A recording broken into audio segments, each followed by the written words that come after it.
ए बाई एक झेंडा दे रे आणि मोठ्या दे चल. नाहीये. तो काय माग दे ना. तो विकायला नाही. विकायला नाही तर दुकान कशाला टाकतो. यायला.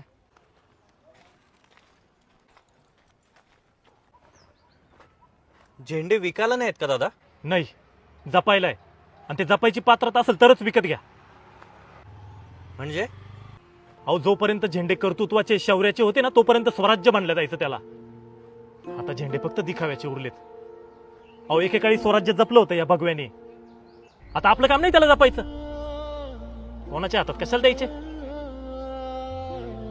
साहेबा, झेंडा बनवताना ना आम्ही एकदम जबाबदारीने ना आदबीने बनवतो. पण जेव्हा विकण्याची वेळ येते ना साहेब, तेव्हा असं वाटतं आपण चुकीच्या हातात तर नाही देते ना हा झेंडा.